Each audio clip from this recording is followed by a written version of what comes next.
نبی کریم صلی اللہ علیہ وآلہ وسلم کے وصال کے فوراً بعد مدینہ غم میں ڈوبا ہوا تھا، لیکن امت کو قیادت کی سخت ضرورت تھی۔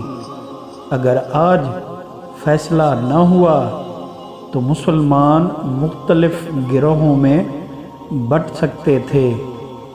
یہی وہ لمحہ تھا جب اسلام کا پہلا بڑا امتحان شروع ہوا۔ انصار ثقیفہ میں بنی ساعدہ میں جمع ہوئے۔ انہوں نے کہا، ہم نے اسلام کو سہارا دیا، آج ہم اپنا امیر چنیں گے۔ انہوں نے حضرت سعد بن عبادہ رضی اللہ تعالی عنہ کا نام پیش کیا۔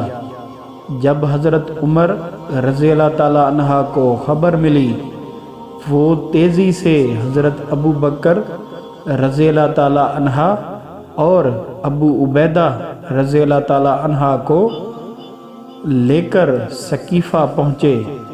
یہ وہ لمحہ تھا جس نے تاریخ بدل دی۔ ثقیفہ میں گفتگو شروع ہوئی۔ حضرت ابو بکر رضی اللہ تعالی عنہ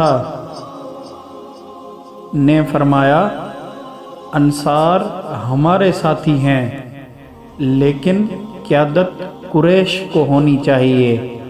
میں تمہارے لیے بہتر لوگوں کو پیش کرتا ہوں، عمر رضی اللہ تعالی عنہ یا ابو عبیدہ رضی اللہ تعالی عنہ۔ حضرت عمر رضی اللہ تعالی عنہ فوراً اٹھے۔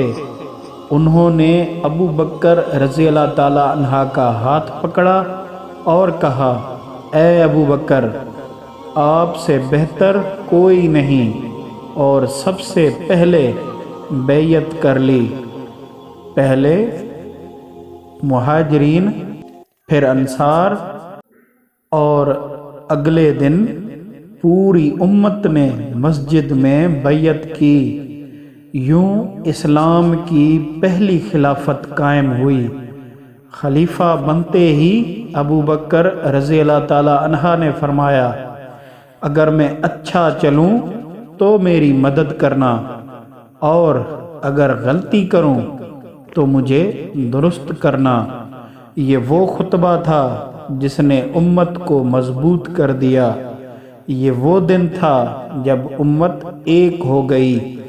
رسول اللہ صلی اللہ علیہ وآلہ وسلم کے بعد سب سے پہلا اور سب سے ضروری فیصلہ، اور اللہ نے اسے بہترین طریقے سے پورا کرایا۔